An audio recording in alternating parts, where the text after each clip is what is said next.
Hello everyone, कैसे हैं आप लोग। आई होप आप सभी लोग अच्छे होंगे और अपने एंट्रेंस एग्जामिनेशन की प्रिपरेशन बड़े अच्छे तरीके से कर रहे होंगे। जैसा कि आप जानते हैं कि हमारे लीगल एक्सपो चैनल पर प्रीवियस ईयर क्वेश्चन की एक वीडियो सीरीज चल रही है, जिसमें वेरियस यूनिवर्सिटी के प्रीवियस ईयर क्वेश्चन आपके साथ डिस्कस किए जाते हैं, जिसमें जो जीके जीएस एंड लीगल है उसके क्वेश्चन यहाँ डिस्कस किए जाते हैं। बाकी का जो पेपर है आपका, वो लीगल एक्सपो टेलीग्राम चैनल पर आपको मिल जाता है, जिसमें आप जितने भी रिमेनिंग सब्जेक्ट है, लेट सपोज रीजनिंग और मैथ्स एंड इंग्लिश, ये आप सॉल्व कर सकते हैं वहाँ से ज्वाइन करके हमारा टेलीग्राम। ठीक है ना। तो चलो, हम लोग ने इसके पहले वाला 160 तक क्वेश्चन डिस्कस किया था। आज इस पार्ट में 161 नंबर क्वेश्चन से हम आगे बढ़ेंगे और 200 तक क्वेश्चन जो है वो देखेंगे। कह रहा है कि what is the legal meaning of battery. Battery मतलब ये नहीं सेल वाली बैटरी, ठीक है ना, जो तुम्हारे फ़ोन में बैटरी लगती है या टॉर्च में बैटरी लगती है या फिर घड़ी में बैटरी लगती है, वो बैटरी नहीं है। ठीक है ना। अब बैटरी एक टॉर्च है, तो टॉर्च के अंदर बैटरी आती है। तो what is legal meaning, legal meaning battery की क्या है, तो इसको देख लेते हैं ऑप्शन कि एक्चुअल और intent striking off another person, मतलब किसी पर्सन पर स्ट्राइक करना या प्रहार करना। ठीक है ना, चाहे तो इंटेंशनली चाहे तो एक्चुअल वे में किसी पे अगर प्रहार करते हैं आप सामने वाले पर्सन पे, तो वो जो है वो बैटरी कहलाता है। 162 नंबर का क्वेश्चन क्या कह रहा है, the word jurisprudence first started in which country. जो जूरिस्प्रूडेंस आप विधि शास्त्र जाकर के पढ़ेंगे अपने एलएलबी में, तो ये जो जूरिस्प्रूडेंस वर्ड है, ये किस कंट्री से स्टार्ट हुआ, तो ये हुआ रोम से। कहाँ से? रोम से। ओके, चलो नेक्स्ट जो क्वेश्चन है वो क्या कह रहा है कि जूरिस्प्रूडेंस मीन, जूरिस्प्रूडेंस का मतलब क्या होता है, तो जूरिस्प्रूडेंस जो है वो नॉलेज ऑफ लॉ है, मतलब कि लॉ के नॉलेज को क्या कहते हैं, जूरिस्प्रूडेंस कहते हैं। ओके। 164 नंबर का क्वेश्चन क्या कह रहा है कि the most prominent philosophy of law in the 18th century was. ठीक है, मोस्ट प्रोमिनेंट जो फिलोसफी थी लॉ की 18th सेंचुरी में, वो क्या थी। ठीक है, वो किसकी थी, तो एनालिटिकल स्कूल ऑफ लॉ। जब आप जूरिस्प्रूडेंस पढ़ेंगे तो उसमें वेरियस स्कूल्स के आपको थॉट पढ़ने पड़ेंगे। तो 18th सेंचुरी जो में फिलोसफी ऑफ लॉ आई थी, जो सबसे ज़्यादा प्रोमिनेंट थी, सबसे ज़्यादा विख्यात थी या इम्पॉर्टेंट थी कह सकते हैं, तो वो थी एनालिटिकल स्कूल ऑफ लॉ। ठीक है, कितने स्कूल्स होते हैं वो आप कमेंट सेक्शन में जो है वो लिखिएगा। चलिए, 165 नंबर का क्वेश्चन कह रहा है को रिलेटिव्स आर। को रिलेटिव्स, आप जब जूरिस्प्रूडेंस में जाएंगे तो वहाँ को रिलेशन आपको बताया जाएगा। ठीक है, तो को रिलेटिव्स क्या होते हैं, यहाँ पे आपको क्वेश्चन देखना है। तो right, duty and privilege and no right, ये क्या है, को रिलेटिव है। जहाँ राइट होगा वहाँ ड्यूटी होगा, जहाँ प्रिविलेज होगा वहाँ पे नो राइट होगा। तो ये एक दूसरे के क्या हैं, को रिलेशन रखते हैं। अब यहाँ देखो, अपोजिट आर क्या, इसी इसी जो कोरिलेशंस हैं इसका अपोजिट पूछ रहा है। तो इम्यूनिटी का अपोजिट जो है वो लाइबिलिटी होता है। पावर का डिसेबिलिटी नहीं, ये इसका अपोजिट नहीं होता है। इम्यूनिटी जो होता है उसका अपोजिट अगर हम देखें तो लाइबिलिटी उसका अपोजिट होता है। ठीक है, चलो अब 167 नंबर का क्वेश्चन क्या कह रहा है, the greatest disadvantage of legislation is. Legislation का क्या डिसएडवांटेज है, क्या डिसएडवांटेज है किसी लेगिस्लेशन का, तो ऑल ऑफ दी अबव, कि ये फ्लेक्सिबल होता है, रिजिडिटी होती है इसकी, और मॉडिफिकेशन भी इसमें किया जाता है। ये सारे जो है विधायिका के एक डिसएडवांटेज के रूप में माना जाता है। चलो, 168 क्या कह रहा है question, torts are grounded in the concept of. तो टॉर्ट क्या है, टॉर्ट में आपको राइट दिलाया जाता है। जो भी आपके राइट का इन्फ्रिंजमेंट हुआ है वो राइट आपको रेमेडी के फॉर्म में दिलाया जाता है। ठीक है, ऑल दो वो जो रेमेडी होती है वो कंसोलिडेटेड नहीं होती है। ठीक है, ये क्वेश्चन थोड़ा लंबा है इसीलिए मैं स्क्रीन थोड़ी छोटे मिला रही हूँ। 169 नंबर क्वेश्चन क्या रहा है कि a loud bass beat that can hurt through an apartment wall at the midnight can be classified. अब यहाँ पे देखो, मान लो कि आप किसी अपार्टमेंट में रहते हो और किसी एक फ्लैट में बहुत ज़्यादा शोर किया जा रहा है, बहुत ज़्यादा डीजे वगैरह बजा रहा है, और रात हो चुका है, 12 बजे के बाद भी वो डीजे बजा रहा है, तो वो क्या कर रहा है, वो न्यूसेंस कर रहा है। ठीक है ना, न्यूसेंस वो टॉर्ट कर रहा है, और उस टॉर्ट को नाम क्या देंगे, न्यूसेंस। 170 नंबर का क्वेश्चन कह रहा है कि डिफॉर्मेशन, डिफॉर्मेशन में क्या क्या चीज़ें जो है वो इन्वॉल्व होती हैं, डिफॉर्मेशन क्या होता है। तो making falls in statement about someone, जब किसी सामने वाले पर्सन के पास बारे में आप गलत गलत इंफॉर्मेशन जो है वो दे रहे हो या पब्लिश करवा रहे हो या फॉल्स स्टेटमेंट फैला रहे हो, चाहे लिख करके चाहे बोल करके, तो आप क्या कर रहे हो, डिफॉर्मेशन उस व्यक्ति का कर रहे हो। ठीक है, ये टॉर्ट भी है डिफॉर्मेशन, और एज वेल एज ये अंडर आईपीसी भी एक ऑफेंस होता है। अब 171 क्वेश्चन क्या कह रहा है, नेग्लिजेंस इन्वॉल्व्स, नेग्लिजेंस में क्या, नेग्लिजेंस का मतलब होता है केयरलेसनेस, कि आपने जिस चीज़ को करना चाहिए था ध्यान से नहीं किया, केयर के साथ नहीं किया, तो नेग्लिजेंस जो है वो केयरलेसनेस को इन्वॉल्व करता है। 172 क्वेश्चन क्या कहता है, an anticipatory will may be granted, anticipatory bill क्या होता है बेटा, कि जब भी किसी को अप्रीहेंशन रहता है गिरफ्तार होने का या फिर अरेस्ट होने का, तो उस समय एंटीसिपेटरी बिल जो है वो लाया जाता है। तो ये किस जगह लाया जा सकता है, तो सेशन कोर्ट में भी लाया जा सकता है और हाई कोर्ट में भी लाया जा सकता है, मतलब ऑप्शन डी जो है, ए बी दोनों इसका सही है। क्वेश्चन नंबर 173 क्या कह रहा है, special power to direct bail of any accused on certain condition और modify the condition already prescribe live with the, अब कह रहा है कि स्पेशल पावर किसके पास होती है, बेल को डायरेक्ट करने की, बेल देने की, या बेल के कंडीशन में बहुत सारे चेंजेस या मॉडिफिकेशन करने की पावर किसके पास होती है, तो ये इनहेरेंट पावर होती है किसके पास, ये सेशन कोर्ट के पास, सेशन कोर्ट के पास। ठीक है, डिस्ट्रिक्ट में जब आप जाते हो डिस्ट्रिक्ट कोर्ट, तो डिस्ट्रिक्ट कोर्ट में जो हेड होते हैं क्रिमिनल के, जिसको हम लोग सेशन जज भी कहते हैं, तो सेशन कोर्ट के पास ये पावर होती है कि अगर वो किसी को बेल ग्रांट कर रहे हैं तो उसके कंडीशन में चेंजेस कर सके, उसमें मॉडिफाई कर सके, या फिर और कंडीशन ऐड कर सके उसमें। ठीक है, 174 नंबर का क्वेश्चन क्या कह रहा है, in which case where a surety of an accuse dies. अब देखो कह रहा है कि एक केस है, जैसे आप सामान लेने जाते हो या फिर लोन लेने जाते हो, तो वो लोन देने वाला आपसे क्या कहता है कि नहीं भाई तुम श्योरिटी को लेकर के आओ, मतलब तुम्हारे बिहाफ पे कोई गारंटी देने वाला होना चाहिए। श्योरिटी को हम लोग गारंटर भी समझ सकते हैं। ठीक है, तो वो व्यक्ति जिसको लोन लेना रहता है वो किसी व्यक्ति को, किसी मतलब रेप्यूटेड या फिर पैसे वाले व्यक्ति को क्या ले जाता है, एज अ श्योरिटी ले जाता है, और वो उसके बिहाफ पे श्योरिटी देता है। ठीक है, तो अगर कोई मान लो कि आप गए और आप जिसको श्योरिटी ले करके गए थे उसके बिहाफ पे आपको पैसा या लोन मिला था, और वो श्योरिटी ही जो है वो मर जाता है, तो उस केस में क्या होगा, उस केस में क्या होगा यही पूछ रहा है। तो सी कह रहा है, सी ऑप्शन आपका सही होगा। Fresh surety is asked for and on the failure and furnish fresh security the court can consider it is to be breach of the original order. कह रहा है कि फ्रेश सिक्योरिटी जो है वो मांगा जा सकता है। ठीक है ना, जब सिक्योरिटी डाइड हो गया, तो भाई जब डाइड हो गया तो उसकी लाइबिलिटी क्या ही बनती है। ठीक है, तो फ्रेश सिक्योरिटी की मांग जो है वो करी जाती है। अब 175 नंबर का क्वेश्चन क्या कह रहा है, police can not compel the attendance of any person as a witness if he is under the, कह रहा है कि पुलिस जो है वो किसी को अटेंडेंस देने के लिए बुला नहीं सकती है या कंपेल नहीं कर सकती है, उसको जोर ज़बरदस्ती नहीं कर सकती, अगर वो बंदा क्या है, कितनी एज से कम है, तो 15 साल से अगर कोई बच्चा जो है वो कम है, उसको पुलिस बात वो कंपेल नहीं कर सकती कि नहीं तुम आओ अपना अटेंडेंस दो ही। ठीक है, 176 नंबर का क्वेश्चन क्या कह रहा है कि अ वारंट में बी एग्जीक्यूटेड, वारंट कब एग्जीक्यूट, कहाँ एग्जीक्यूट किया जा सकता है, तो वो पूरे इंडिया में, at any place of India में, अगर कहीं भी वारंट जो है अगर किसी भी व्यक्ति के खिलाफ इन इंडिया में किसी भी कोर्ट में अगर निकाला गया है, तो उसका एग्जीक्यूशन पूरे इंडिया में हो सकता है, मतलब पूरे इंडिया में वो कहीं से भी पकड़ा करके आ सकता है, या फिर उसको पकड़ाने का ऑर्डर दिया जा सकता है। ठीक है, पकड़ने का ऑर्डर दिया जा सकता है।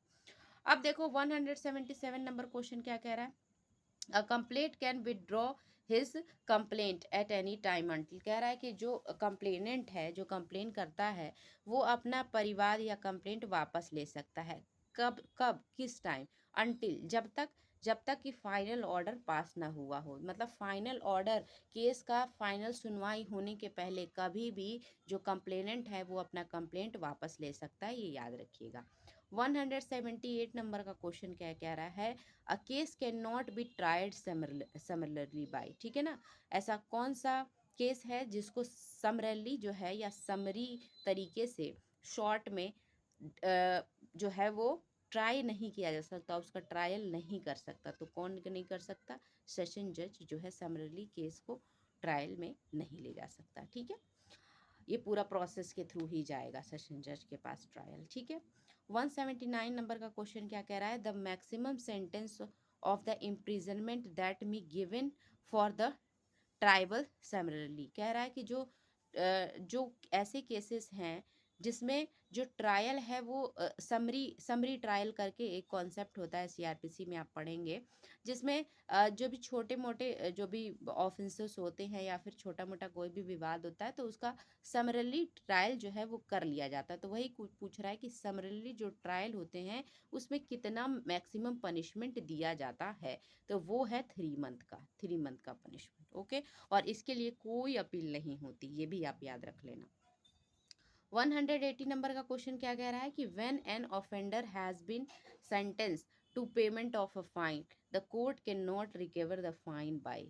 कह रहा है कि when an offender has been sentence to payment of fine. अब यहाँ देखो, कोई भी ऑफेंडर है जो ऑफेंस किया हुआ है, अगर उसको जेल हो गई है तो द पेमेंट ऑफ फाइन, कोई फाइन भरने के लिए, ठीक है, the court can not recover the fine. अब यहाँ देखो, जब भी आप पढ़ोगे आईपीसी में भी पढ़ोगे, सीआरपीसी में पढ़ोगे, तो उसमें ये दिया हुआ है कि अगर आप को फाइन हुआ है और आप फाइन नहीं दे पा रहे हो तो उसके एवज में आपको क्या करना पड़ेगा, सेंटेंस यानी कि जेल आपको झेलनी पड़ेगी। जेल में आपको उसका 1/4 या 1/3 ऐसे ऐसे दिया हुआ है, आपको रहना पड़ेगा, ठीक है ना।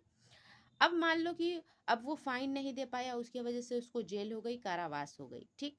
अब फिर वो निकल के आ रहा है, फिर उससे क्या फाइन मांगा जाएगा, नहीं। तो एक बार अगर फाइन उससे रिकवर नहीं किया जा सका है या फिर फाइन के बदले में उसको इम्प्रीजनमेंट या कारावास हो गया है, तो दोबारा उससे उसी फाइन को रिकवर करने के लिए कोर्ट जो है वो ऑर्डर नहीं कर सकती, ठीक है ना। तो सी ऑप्शन होगा, by publicly auctioning movable property, ठीक है ना। अब यहाँ कह रहा है कि हाँ ठीक है, चलो 181 नंबर का क्वेश्चन है कि the order for the compensation of section 250 of the criminal procedure code 1973 can be made. कह रहा है कि जो कंपनसेशन का ऑर्डर है सेक्शन 250 में पूछ रहा है, क्रिमिनल प्रोसीजर यानी सीआरपीसी का, तो जो ऑर्डर है कंपनसेशन का वो किसके द्वारा जो है वो दिया जा सकता है, तो वो दिया जा सकता है by the magistrate only the offence charge by tribal by him, ठीक है। ये सीआरपीसी से क्वेश्चन था। अब यहाँ पे 182 नंबर का क्वेश्चन क्या कह रहा है, the magistrate at his discretion at can allow complainant to withdraw the complaint and acquit the accused in the case of. कह रहा है कि जो मजिस्ट्रेट है, यहाँ मजिस्ट्रेट का मतलब एग्जीक्यूटिव मजिस्ट्रेट से नहीं है, जुडिशियल मजिस्ट्रेट जो होते हैं वो अलाउ कर सकते हैं कि कंप्लेनेंट जो है, जिसने कंप्लेंट किया है उसने अपने कंप्लेंट वापस ले ले, और जिसको भी उस पे आरोपी बनाया गया है उसको अक्यूट कर दे, छोड़ दे, ठीक है। ये किस केसेस में होता है, क्रिमिनल में होता है या फिर सम्मन में होता है, तो ये सम्मन केसेस में होता है, ठीक है। चलो 183 नंबर का क्वेश्चन क्या कह रहा है कि when the police register a case regarding commission of cognizable offence the registration of the case under. अब कह रहा है कि देखो भाई, पुलिस जो होती है वो एक कॉग्निजेबल ऑफेंस होता है, एक नॉन कॉग्निजेबल ऑफेंस होता है। जो कॉग्निजेबल ऑफेंस होता है इसका हिंदी होता है संज्ञेय अपराध, ठीक है। मतलब जो सीरियस नेचर के क्राइम होते हैं, जैसे मर्डर हो गया, रेप हो गया, डकैती हो गया, रॉबरी हो गया, ये सब क्या है, सीरियस नेचर के क्राइम है। तो जब भी कोई कॉग्निजेबल ऑफेंस होगा तो उसका रजिस्ट्रेशन जो है वो सीआरपीसी के किस धारा के अंतर्गत होता है, तो वो 154 धारा के अंतर्गत होता है। हालांकि अभी जो है वो बीएनएस आ गया है, बीएनएसएस आ गया है, तो उसमें धारा जो है, सेक्शन जो है वो चेंज हो गया, प्रोविजन वही है। अब यहाँ पे देखो, क्वेश्चन नंबर 184 क्या कह रहा है कि the right of consumer as per the consumer protection act does not include the right to be. Consumer का क्या राइट जो है वो नहीं होता है, तो प्रेजेंट करने का राइट नहीं होता, इन्फॉर्म हर और सेफ्टी का राइट होता है, लेकिन प्रेजेंटेड का राइट जो है वो नहीं होता है। अब 85 नंबर का क्वेश्चन क्या कह रहा है, among the following which forum can reappoint the same person and its as its member. कह रहा है कि इन चारों में से कौन सा ऐसा जो है फोरम है जिसमें मेंबर्स को री अपॉइंट किया जा सकता है, तो वो नन ऑफ दी अबव है, कोई नहीं। District forum, state forum, national commission, इन किसी में भी री अपॉइंटमेंट नहीं होता है। चलो अब आप लोग का आ गया फेवरेट क्वेश्चन जो लीगल प्रिंसिपल पे बेस्ड है, पहले हम लोग इसको देख लेते हैं, ठीक है। चलो 186 नंबर जो है प्रिंसिपल, लीगल प्रिंसिपल, वो क्या कह रहा है, communication of offer and acceptance is must for a valid contract.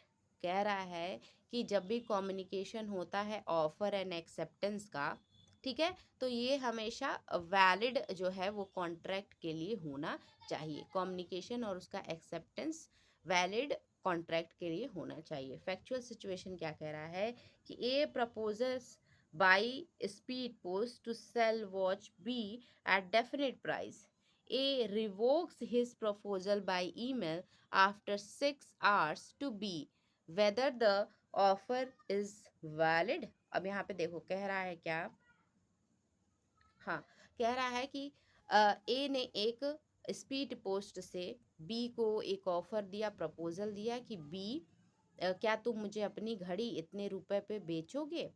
ठीक है, ए ने बोल तो दिया, लेकिन ए को बाद में ये लगा कि नहीं, मैंने घड़ी का प्राइस तो ज़्यादा बोल दिया है, मुझे ये सौदा जो है वो नहीं, ये मुझे ये ऑफ़र नहीं करना चाहिए था। तो फिर ए ने एक तुरंत ईमेल उठाया, ईमेल एड्रेस उठाया बी का और ईमेल टाइप कर दिया कि नहीं, मैंने जो ऑफ़र दिया है या फिर मैं जो ऑफ़र अभी तुम्हें बाय पोस्ट भेजा हूँ उसको मैं रिवोक करता हूँ, कैंसिल करता हूँ, ठीक है, भेज देता है प्रपोज। और ये 6 घंटे के बाद भेजता है, स्पीड पोस्ट करने के 6 घंटे बाद भेजता है। अब तुम बताओ कि पहले कौन पहुंचेगा, जो पहले पहुंचेगा उसी को मान्य माना जाएगा। तो आप जानते हो कि ईमेल तुरंत पहुंचता है और कोई भी स्पीड पोस्ट तो 6 घंटे में नहीं पहुंच सकता, 1 से 2 दिन तो लगते ही हैं। तो ये जो पहला कम्युनिकेशन होगा ना वो वैलिड होगा, वो जो है वो वैलिड होगा। तो yes, revocation of offer is valid. क्यों? क्योंकि इसका कम्युनिकेशन हुआ है और एक्सेप्टेंस दोनों तक पहुंच गया है, ठीक है। लेकिन अगर यही पहले बी, ए का जो स्पीड पोस्ट है बी के पास पहले पहुंच गया होता, तब तो बी को अपना जो बात है वो रखना पड़ता, और बी को अगर बी अपनी सहमति दे देता तो ए को अपनी घड़ी बेचनी पड़ती, फिर रिवोक वगैरह का ऑप्शन नहीं था, ठीक है। क्योंकि उसके पहुंचने से पहले उसने रिवोक कर दिया, तो जो उसके पास पहले पहुंचेगा बी के पास वही वो मानेगा।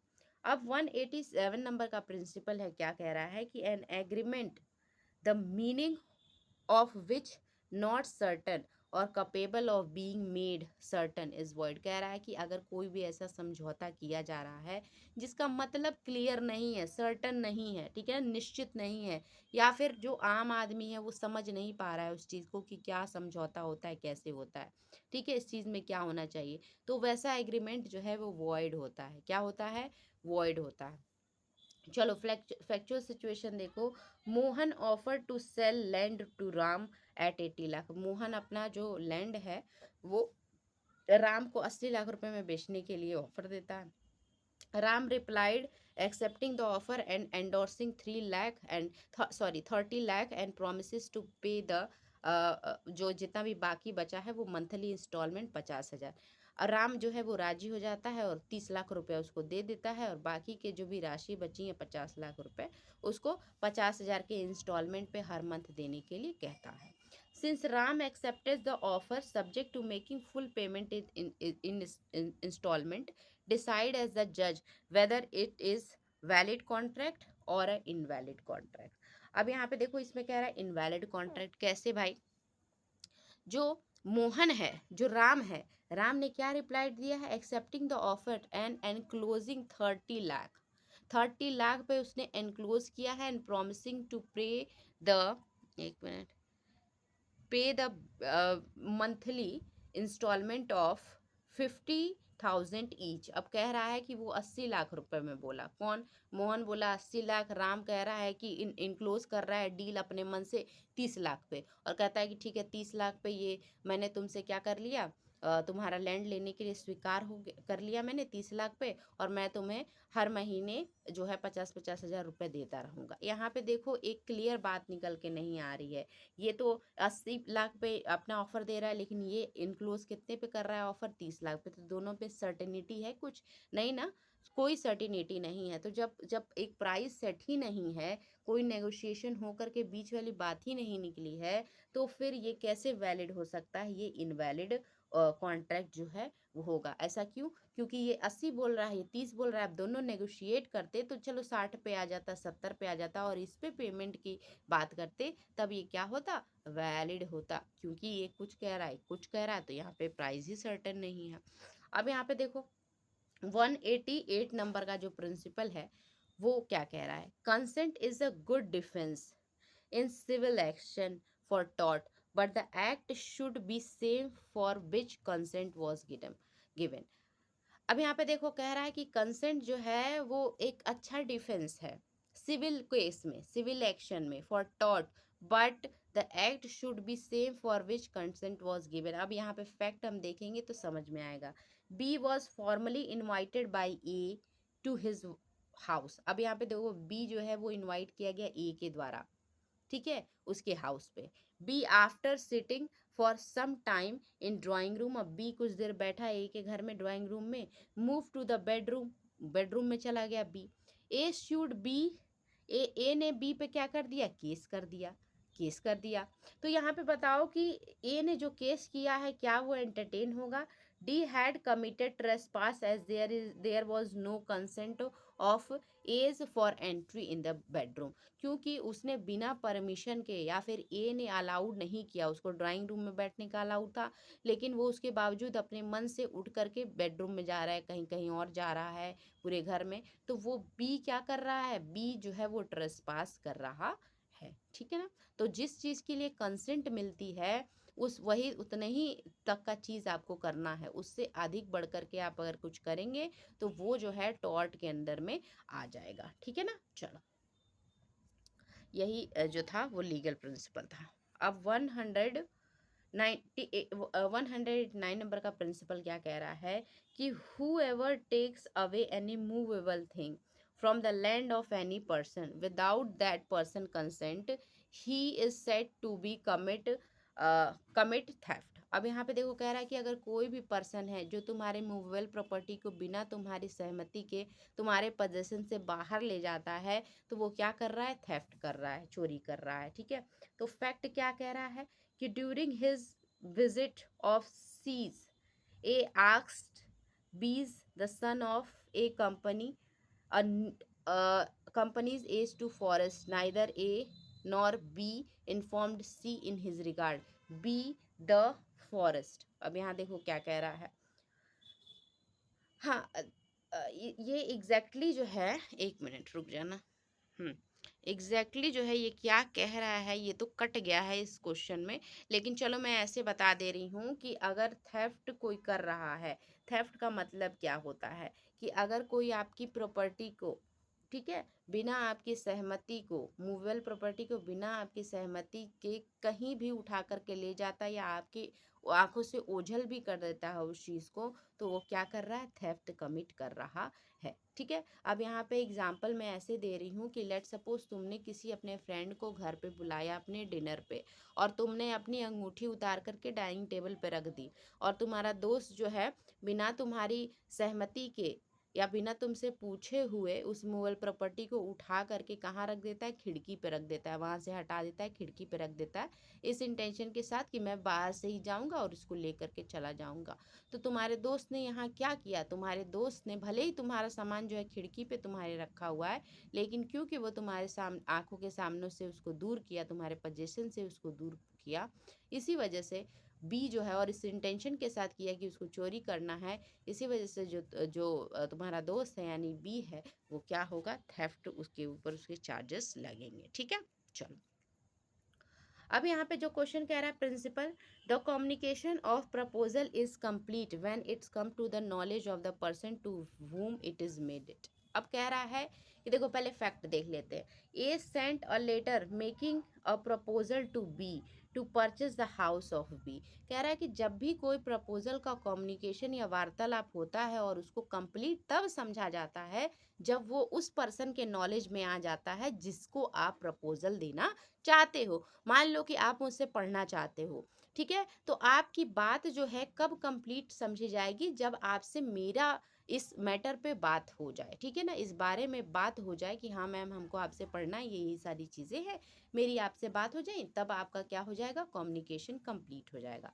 तो कम्युनिकेशन तभी कंप्लीट होता है, कम्युनिकेशन ऑफ प्रपोजल, जब उस पर्सन के नॉलेज में वो चीज़ आ जाती है जिससे आप या जिस तक वो बात पहुंचाना चाहते हैं या जिसके साथ आप जो है प्रॉमिस या एग्रीमेंट या कॉन्ट्रैक्ट करना चाहते हैं। ठीक है, ये बात समझ में आ गई।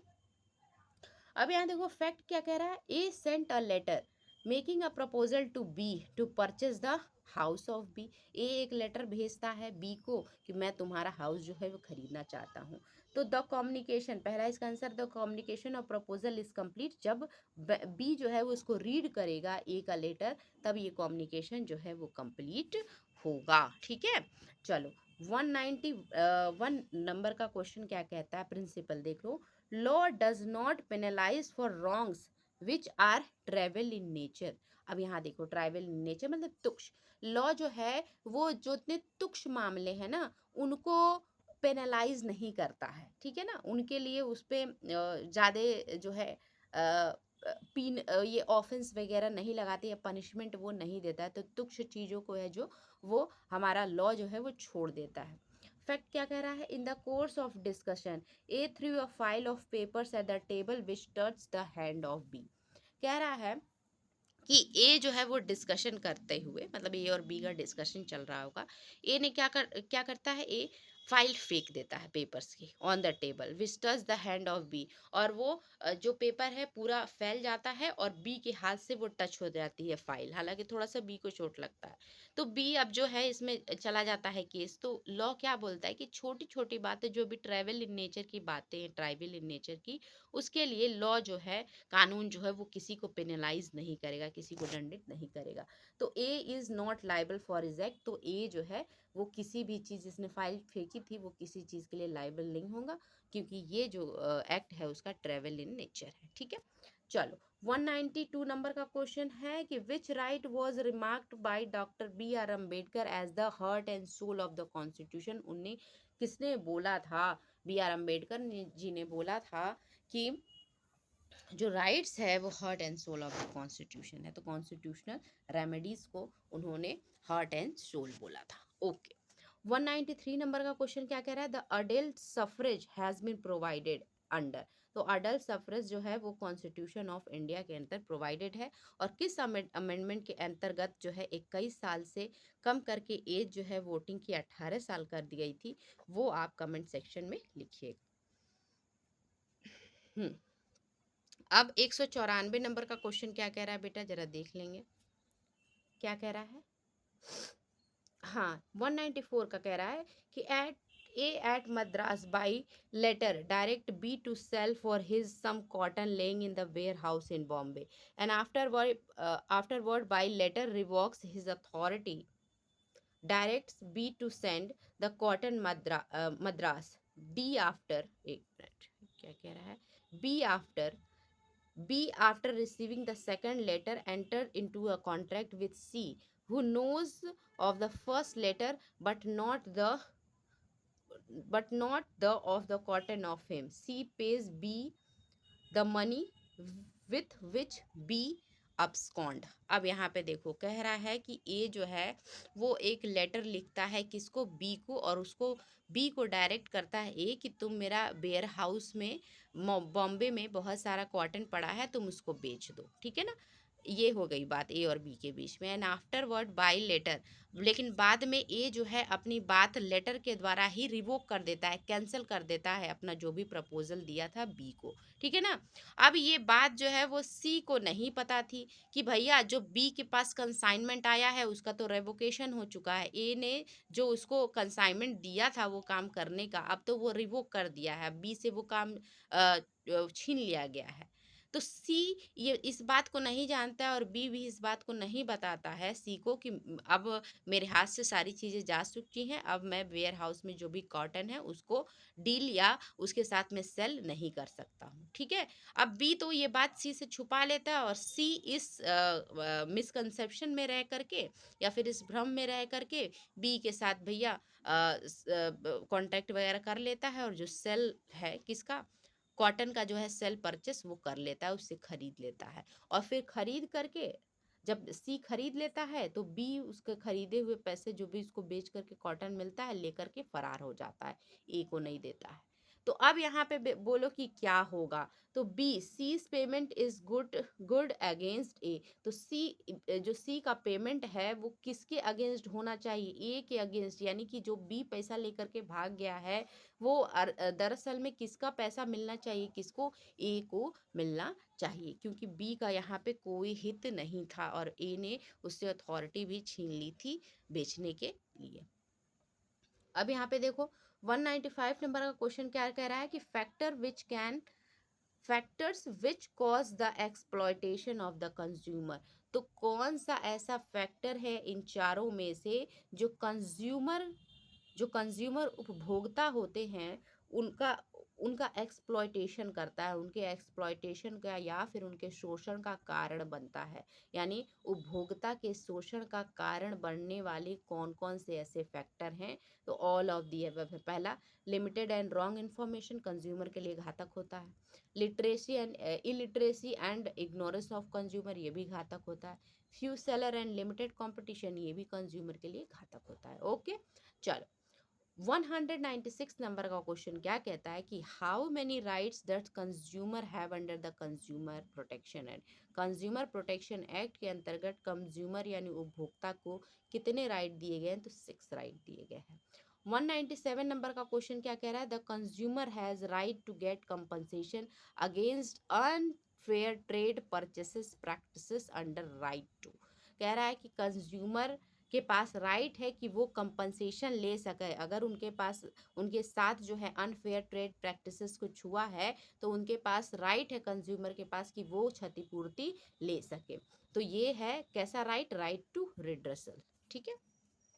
चलो अब लास्ट के 3 क्वेश्चन बचे हैं बेटा, जल्दी जल्दी हम लोग देख लेते हैं। 198 नंबर का क्वेश्चन कह रहा है कि what is the time limit to get information under RTI act, तो कितने समय में जब आप आरटीआई फाइल करते हो तो कितने समय में जो है आपका जवाब आपको मिल जाना चाहिए, तो वो है 30 दिनों के भीतर। 199 क्या कह रहा है कि in which year IT's act come into existence, जो आईटी एक्ट है इंफॉर्मेशन टेक्नोलॉजी एक्ट वो किस ईयर में आया, तो वो 2000 में आया, सन 2000 में, ठीक है। 200वां क्वेश्चन क्या कह रहा है कि which of the following is the example of IPR intellectual property, तो आप जानते हो कि पेटेंट, ट्रेडमार्क, कॉपीराइट, ये सब क्या है, ये सब इंटेलेक्चुअल प्रॉपर्टी में आते हैं, ठीक है। तो आई होप ये लेक्चर आपको समझ में आया होगा, ये क्वेश्चन आपको समझ में आए होंगे, और जो भी बच्चे एलएलबी और बीए एलएलबी का एंट्रेंस देने जा रहे हैं बेटा किसी भी यूनिवर्सिटी में, ये वीडियो आप ज़रूर देख करके जाइएगा, और ऐसे ही अच्छे अच्छे वीडियो पाने के लिए लॉ रिलेटेड, ठीक है, चाहे वो एंट्रेंस हो चाहे वो आपके सेमेस्टर हो, आप हमारे चैनल लीगल एक्सपो को सब्सक्राइब कीजिए, शेयर कीजिए और लाइक कीजिए। आपको अच्छी इन्फॉर्मेशन और जितने भी डाउट होंगे आपके, आप कमेंट सेक्शन में आपको डाल दीजिए, पूरी कोशिश की जाएगी कि रिजॉल्व कराई जाए, ठीक है। तो आज के लिए इतना ही है, मिलते हैं नेक्स्ट क्लास में, तब तक के लिए धन्यवाद।